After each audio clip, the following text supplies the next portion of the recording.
मित्रों नमस्कार। Am I clear? Congress party ने आज राजनाथ जी के वक्तव्य पर टिप्पणी की है और कहा है कि हमें आतंकवाद से लड़ने की नसीहत न दी जाए और इंदिरा गांधी और राजीव गांधी के बलिदान की चर्चा भी गुलाम नबी आज़ाद ने की है। स्वागत है, गुलाम नबी आज़ाद जी आजकल प्रेस में आ रहे हैं। इंदिरा जी और राजीव जी के बलिदान की बात को देश जानता है, लेकिन क्या आज की कांग्रेस पार्टी ने उनके बलिदान से सही सबक लिया है?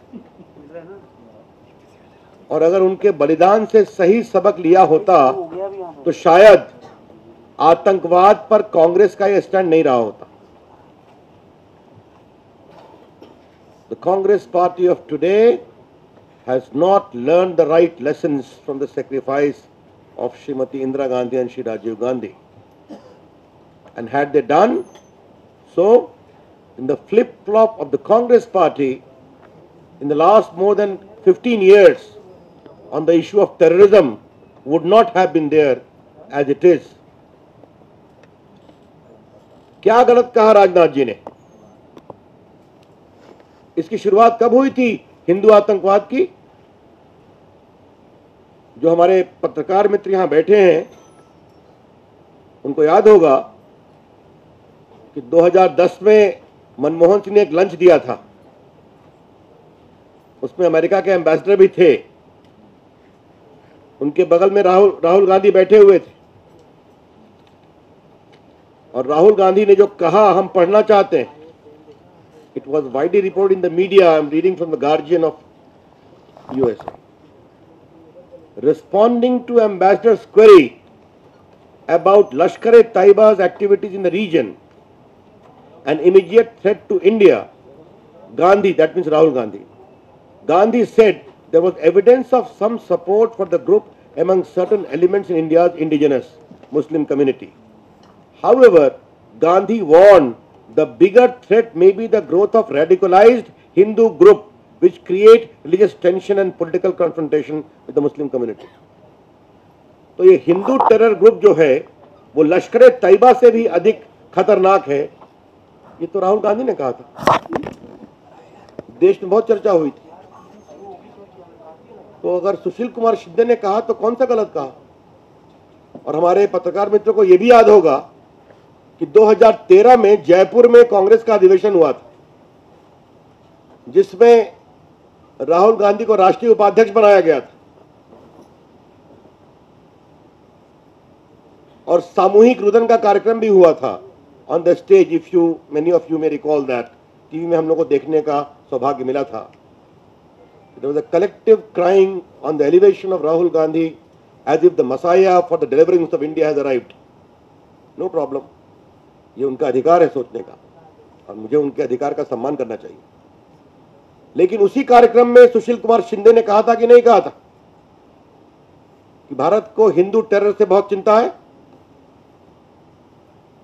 चिदंबरम साहब ने क्या कहा था जब वो गृह मंत्री थे? उन्होंने सैफरन टेरर की बात कही थी। बीजेपी का दृष्टिकोण बहुत ही स्पष्ट है कि आतंकवाद का न कोई ईमान होता, न कोई धर्म होता, न कोई आस्था होती है। इसलिए हमने कभी मुस्लिम टेररिज्म की बात नहीं की है, हमने जिहादी टेरर की बात की है। और यह सवाल हमारे प्रधानमंत्री से ही पूछा गया था, उन्होंने स्पष्ट कहा था कि इस देश के मुसलमान भी राष्ट्रभक्त हैं। तो ये हिंदू टेरर, सैफरन टेरर की बात कर करके भारत के आतंकवाद के खिलाफ संकल्प को कमजोर किया जाता है, यह हमारा बहुत स्पष्ट रूप से कहना है। और जो आतंकवादी सरहद के पार बैठे हुए हैं उनको मदद मिलती है कि तो भारत के गृह मंत्री कह रहे हैं, तो हमें भारत सरकार क्यों ब्लेम करती? और जब राहुल गांधी ने आज तक इसको डिसोन नहीं किया है, the threat of Lashkar-e-Taiba is inferior in comparison to the Hindu threat. It's a matter of record. तो ये कौन सी बात कह रहे हैं श्रीमान गुलाम नबी आजाद साहब? और ये सवाल मैं गुलाम नबी आजाद से क्या पूछूं? ये सवाल तो मुझे सोनिया गांधी से पूछना पड़ेगा, क्योंकि राहुल गांधी के खिलाफ बोलने की तो किसी की हिम्मत है नहीं। एक भारत के प्रधानमंत्री थे जिन्होंने एक ऑर्डिनेंस बनाया था, उसको नॉनसेंस कहा गया था, तो उसके बाद तो ऐसे ही मैसेज चला गया कि कोई उनके खिलाफ नहीं बोल सकता। सोनिया गांधी से हमारा स्पष्ट सवाल है, does she approve of the whole label of Hindu terror being alleged by Rahul Gandhi and her senior ministers during her tenure, that of Manmohan Singh's tenure, like Chidambaram and Sushil Kumar Shinde. और अगर इसे डिसोन नहीं करना है तो जो राजनाथ जी ने कहा है वो 16 आने सही है। ये सब रिकॉर्ड की बात है, इंटरनेट पे जाइए, बटन दबाइए, सारा सामने आ जाता है। इसलिए हम इस बात को बहुत विनम्रता से कहेंगे कि कांग्रेस पार्टी अब 44 हो गई है। क्या अभी भी आतंकवाद के मुद्दे पर उसने जो स्टैंड लिया है, apart from corruption and bad governance, उसका भी हाथ है। हमारी अपेक्षा होगी देश एक स्वर में बोले, देश को एक स्वर में बोलना चाहिए। जब हिंदू आतंकवाद की बात करते हैं, सैफरन टेरर की बात करते हैं, ये कौन सी बात कही जा रही है? तो कहीं ना कहीं कंट्री के इरादों को कमजोर करने की कोशिश है, purely for vote bank politics. ये बात हम बहुत विनम्रता से कहना चाहेंगे।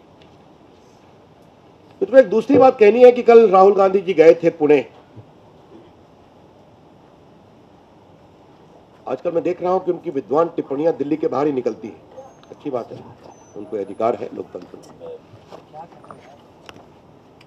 उन्होंने एक बात कही कि संघ ओनली प्रमोट्स मीडियोक्रेसी।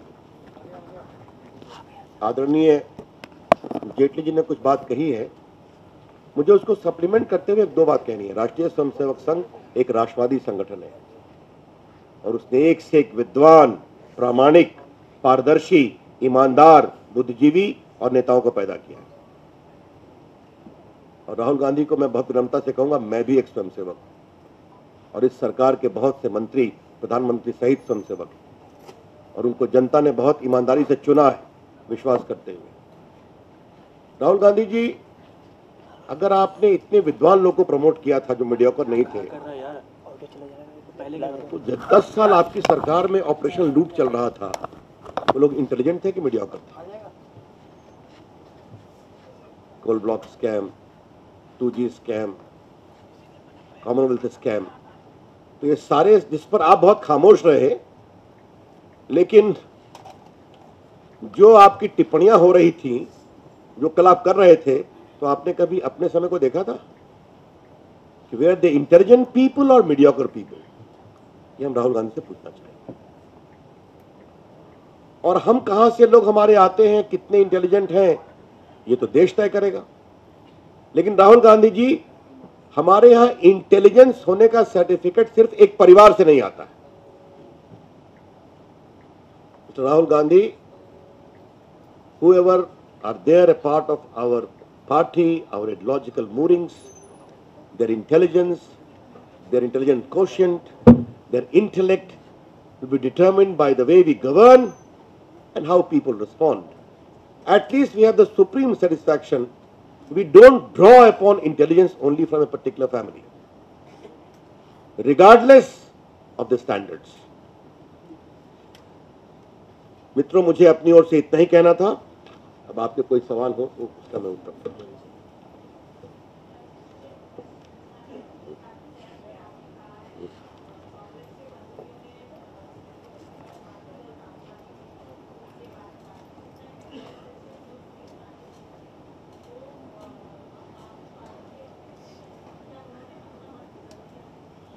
देखिए, हमारी पार्टी में या किसी पार्टी में कई ऐसे लोग जो ब्यूरोक्रेट्स रहे हैं पार्टी में आते हैं, और जब वो हमारी पार्टी में है तो हमारी पार्टी की विचारधारा और हमारी पार्टी के सिद्धांत को समझ कर आए।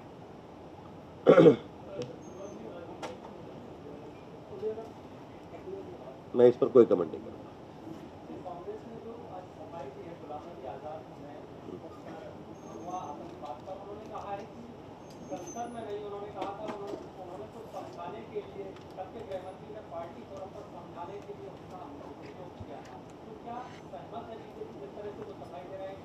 तो मैं क्या गुलाम नबी आजाद से पूछूं कि कांग्रेस पार्टी का एक राष्ट्रीय सम्मेलन जहां राहुल गांधी को राष्ट्रीय उपाध्यक्ष बनाया जा रहा है और जहां उनके सम्मान में भावनात्मक प्रतिक्रियाओं की अश्रुधारा बह रही है, वो उतना महत्वपूर्ण नहीं है क्या? क्या मतलब है? हमारी भी पार्टी की नेशनल एग्जीक्यूटिव की मीटिंग होती है 3 महीने बाद, आप लोग सभी आते हैं। It was authentic meeting of the Congress party then governing the country. इसलिए संसद में बहस करें, वो तैयार है बहस करने के लिए। कांग्रेस पार्टी भाग रही है, हम तो, मुझे इस बात की बहुत पीड़ा है। गुलाम नबी आजाद और सोनिया गांधी जी, आप इस बात का जवाब दें जो राजनाथ जी ने उठाया, अरुण जी ने उठाया, कि जिस समय गुरदासपुर में पंजाब की पुलिस बहादुरी से आतंकवादियों का सामना कर रही थी, उस समय आप सवाल संसद में कर रहे थे। उस समय कि ये फेलियर है, ये क्यों नहीं हुआ, वो क्यों नहीं हुआ। इस बात को सोचिए, एक पार्टी जिसने 65 साल की आजादी में लगभग 57 साल भारत पे राज्य किया है, उसके प्रतिनिधि उस समय सवाल कर रहे हैं जिस समय पंजाब के बहादुर पुलिस के नौजवान आतंकवादियों से संघर्ष कर रहे हैं। ये सवाल करते हैं।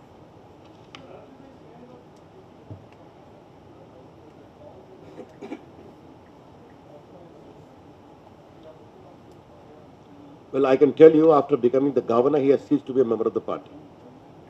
He is a holder of a constitutional post, and this question should be directed to him.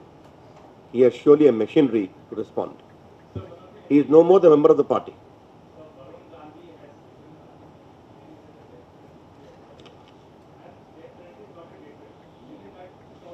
देखिए, मैं आपसे एक बात अवश्य कहना चाहूंगा, वरुण गांधी जी लेख लिखते रहते हैं, उनका मत पार्टी का मत नहीं है।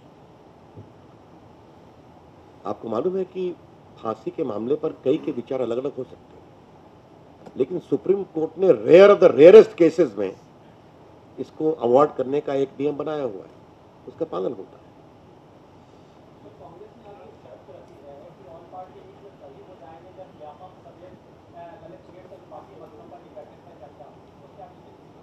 देखिए, एक बात हमने एक प्रेस की थी, पता नहीं उसमें आप थे कि नहीं थे, जिस दिन संसद शुरू हुई थी, लेकिन चूंकि आज गुलाम नबी आजाद ने इस विषय को उठाया है तो मैं उसका उत्तर दे रहा हूं।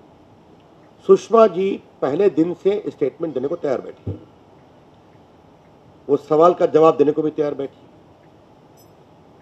लेकिन जहां तक व्यापम का विषय है तो कांग्रेस पार्टी के मित्र भूल जाएं, लेकिन देश को हमको बताना जरूरी है कि जब से भारत का संविधान बना है तब से राज्यों के विषय संसद में चर्चा नहीं होते, क्योंकि उनके चर्चा करने के लिए प्रदेश में विधानसभा, विधान परिषद है। जब उस राज्य में राष्ट्रपति शासन होता है और विधानसभा स्थगित होती हैं तो वो विषय संसद में आता है। एक मिनट रुकिए। लेकिन इसके 4 अपवाद हैं। अगर कम्युनल राइट्स होता है, अगर कोई SC ST का मैटर होता है, कोई महिला उत्पीड़न का विषय होता है, या नेचुरल डिजास्टर होता है, भूकंप है या बाढ़ है, इसके अलावा चर्चा नहीं होती है। तो कांग्रेस पार्टी पहले इस कंसेंसस को तोड़े, सब लोग मिलकर तोड़ेंगे ना, तब तो फिर संसद में सिर्फ व्यापम क्यों होगा? वीरभद्र सिंह के भ्रष्ट कारनामों की खुली चर्चा होगी, हरीश रावत के भ्रष्ट कारनामों की चर्चा होगी, तरुण गोगोई के भ्रष्ट कारनामों की चर्चा होगी, उनके गोवा के पूर्व मुख्यमंत्रियों के कारनामों की चर्चा होगी, फिर तो मायावती जी, अखिलेश यादव की चर्चा होगी, DMK AIDM की चर्चा होगी, CPM ममता जी की चर्चा होगी। तो ये सिर्फ व्यापम तो नहीं होगा, ये बात हम बहुत स्पष्ट कहना चाहते हैं। कांग्रेस पार्टी को यह साफ करना पड़ेगा कि हम 1950 से आज तक के कंसेंसस को तोड़ रहे हैं, तो फिर मैदान में हम भी आने को तैयार हैं, और हमारे पास कांग्रेस के मुख्यमंत्रियों के भ्रष्टाचार का अंबार है, इसकी चर्चा करने को तैयार।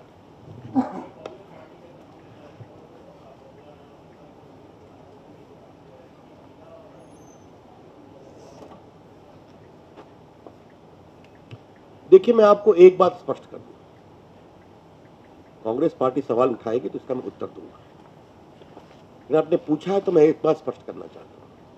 दो प्रकार के स्टैंप होते हैं, एक होते हैं कमेमोरेटिव, एक होते हैं डेफिनेटिव।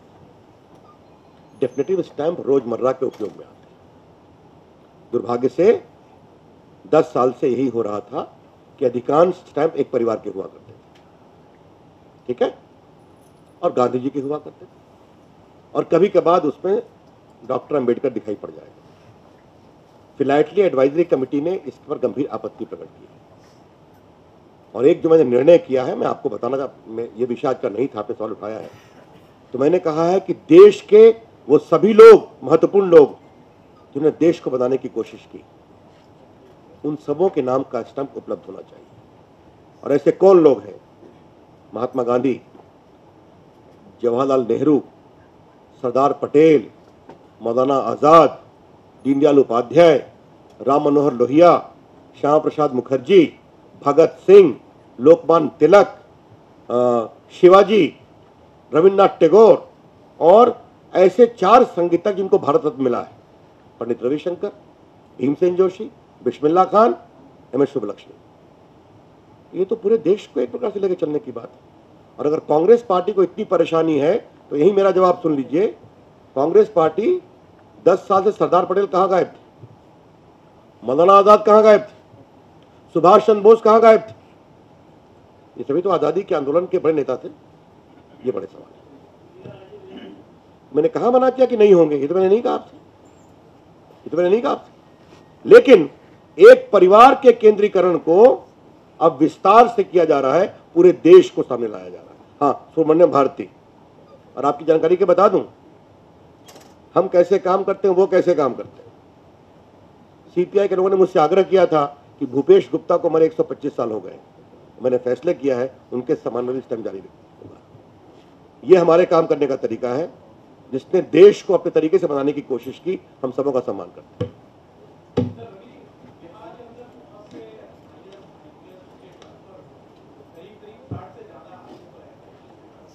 देखिए, मैं ट्रांसफर पर कुछ नहीं बोलूंगा। ये ट्रांसफर का विषय बहुत दिन से पेंडिंग था। अब नीतीश जी रोक रहे थे कि लालू जी के दबाव में रुक रहा था। मैं इतना ही कह सकता हूं, ट्रांसफर जितना भी करें, डिपुटेशन जितना भी करें, डिप्लॉयमेंट जितना भी करें, रिजल्ट वही होगा जो अक्टूबर नवंबर में होने वाला है। ये सत्ता जाएगी।